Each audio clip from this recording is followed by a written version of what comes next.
At Al Jazeera's investigative unit, we've conducted a forensic, meticulous examination of the events of October the 7th.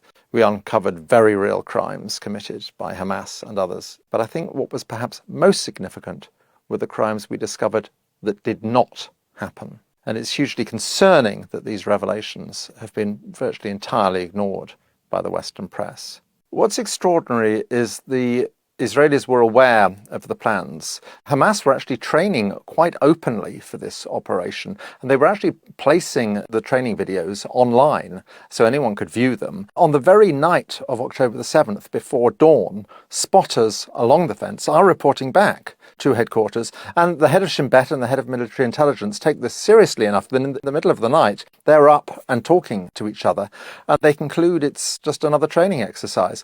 And what is extraordinary is that they don't even raise the alert level to number one. You know, the most basic alert level would have made a huge difference.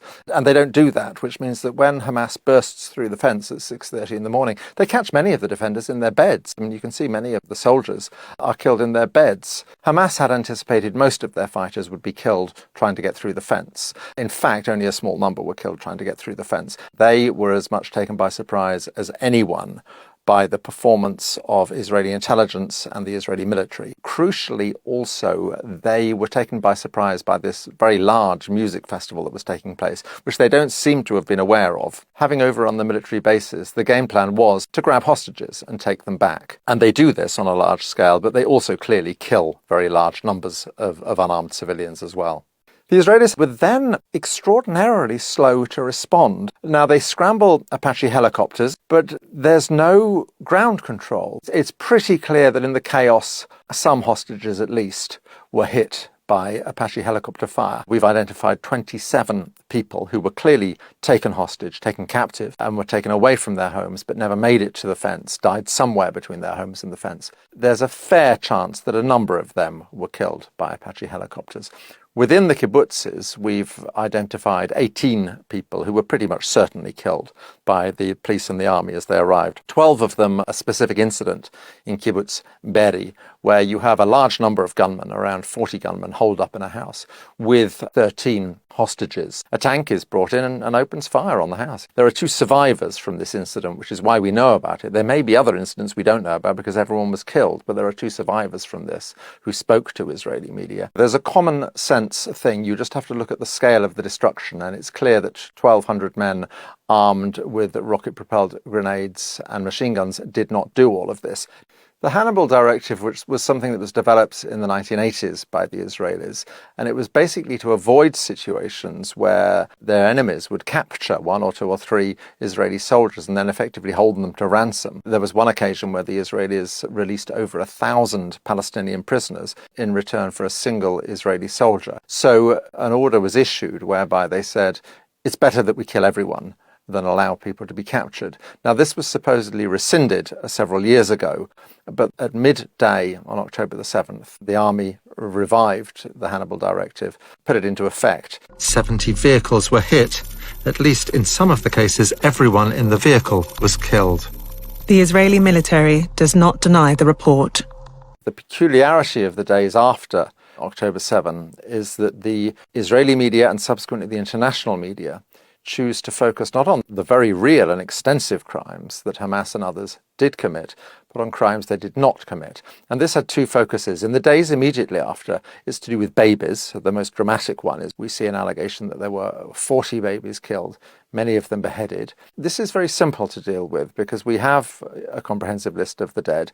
We know that 2 babies are killed on October the 7th. One is an 10-month-old child who is hit by a bullet fired through a safe room door.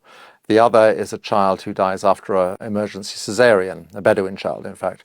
Now, any story about babies that does not relate to those 2, and there are a lot of stories about babies, is not true. We know it's not true. This has enormous implications for the other wave of atrocity stories that began very quickly, which is to do with sexual violence, and particularly the Israeli assertion that it was widespread and systematic. To be clear, in the film, we are not saying that there were no rapes on October the 7th. We simply don't know. What we are saying is that there simply is not the evidence There's not the forensic evidence, there's not the visual evidence, there's not the photographic evidence, and there is not the witness evidence to support the allegation of widespread and systematic rape. The Israelis have this strange system where they farm out the collection of bodies after disasters and terrorist attacks and so on to an organization called Zaka, who are ultra-Orthodox religious volunteers. They collect the bodies, prepare them for religious burial and so on. A character that many people will have seen in the days afterwards is Yossi Landau, who was the southern commander of Zaka, who was on television a great deal. He said, "The two piles of 10 children each were tied to the back, burned to death." You then see a phone call which Netanyahu makes to President Biden, where he repeats this story. In fact, he embellishes it. They took dozens of children, bound them up, burned them, and executed them. Terribly important, this, because it was entirely untrue. We know the house he's talking about. He's talking about the house in Kibbutz Be'eri, which was the house that was stormed by Israeli police and military, and where it is almost certain that all of the hostages were killed by the Israeli police and military. There were 2 children there, 2 twins, but no other children, so we know the story is untrue. Mr. Landau told a number of other stories. There's one particularly notorious one about the fetus being cut out of a pregnant woman. The baby that was connected to the cord was stabbed, and she was shot in the back. We simply know this is untrue. The list of the dead show there's no such victim. Mr. Landau said, I have a picture of this atrocity. If you want to see the picture, I have the picture of it. This is the baby. I'm sorry to be graphic here, but I can't see a baby here. You can't see the baby but this is the picture of the mother. It was a piece of charred flesh. It wasn't a baby. It certainly wasn't a baby. So it was interesting. Psychologically, I'm not quite sure why he offered to show me a photo that he didn't have.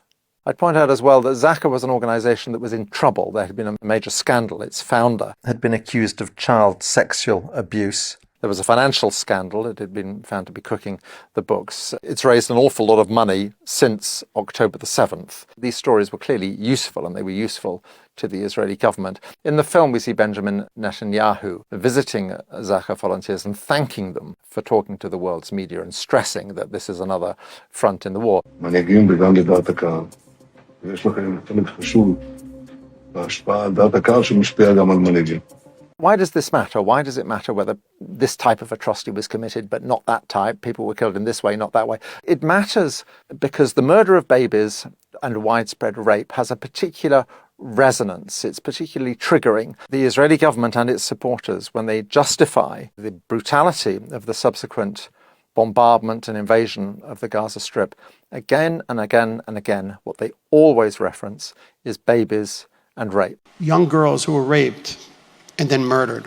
Women brutally raped and murdered. Little kids who are beheaded.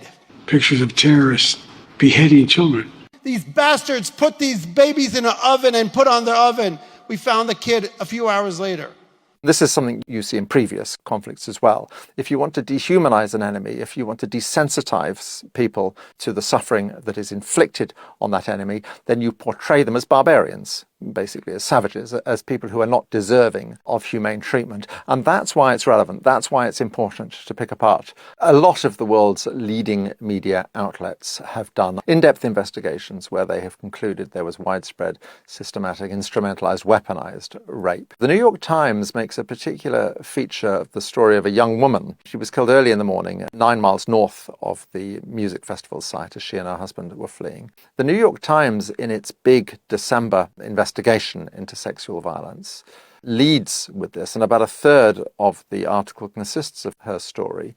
And it's immediately undermined because the woman's sister then posts on Instagram immediately afterwards, this isn't true. We know she wasn't raped. She was texting us until minutes before her death. It's also the case that her husband had a lengthy phone conversation immediately after her death with his brother, and again, made no mention of rape. So it's very important that, because it's the central, most compelling piece of information in one of the biggest investigations done by one of the world's most prestigious media outlets, the New York Times, and it turns out not to be true. It's done by 3 journalists. One of them turns out to be somebody who worked in some capacity for Israeli intelligence previously, who has virtually no journalistic experience, and who had liked genocidal media posts. It's very interesting with Anna Schwartz. She gives an interview in Hebrew to an Israeli channel, she actually lays out how difficult they were finding it to find evidence that they were talking to all the hospitals and all the psychiatric clinics and so on, and that there was simply no evidence at all. There were no witnesses had come forward, no victims had come forward at all. I think she's telling this as if to show what digging they had to do, but it's actually very revealing. In the end, it's quite clear they fall back on the same sources as everyone else: Israeli government officials, IDF officers, and first responders, all sources which were discredited by the baby stories. So no babies were beheaded, no babies were thrown into ovens, and there is no real evidence for widespread and systematic rape. Now, it's very clear why the Israelis might want these stories to circulate. What's less clear is why very reputable Western news and media outlets should swallow them so uncritically, particularly given the track record of the Israeli government and the IDF, which has been shown again and again and again in the past to have been less than truthful in the accounts it gives. Because our war is against Hamas, not against the people of Gaza. While this mission is urgent, we will continue to fulfill it with care and with a commitment to the sanctity of life, both Israeli and Palestinian. The response to our film, October the 7th, has been interesting. The response is not to criticize and to pick apart and say we've got it wrong. They don't do that at all. What they do is they simply ignore you, which on one level I take as a compliment, because I think there are all sorts of people out there who would very much like to pick apart what we're doing and to destroy it and discredit it. And I think they take one look at it and decide they can't really do it. So what they do, which in a way is even more damaging, is just to entirely ignore us. This is significant because so often what we are doing is critiquing the way the mainstream media has covered the story, which may well be, of course, precisely why the media doesn't want to look at what we've done. So in a way, the treatment of this in many ways echoes the treatment of our earlier series, The Labour Files, which offered a critique of the dominant media narrative about Corbyn and the Corbyn years on the anti-Semitism crisis. The allegation of anti-Semitism clearly is a very powerful weapon that can be wielded in defense of the Israeli state. I think sometimes, particularly by the Israeli state, it is wielded very cynically and very deliberately. When the ICC investigates Israel for fake war crimes, this is pure anti-Semitism. It's not the case in Western media and Western societies that you cannot criticize Israel. You can. Now, you have to be a bit careful about how you do it, but certainly at the moment, during the assault on Gaza, you certainly can. What you cannot do is to question the fundamental philosophy of Zionism.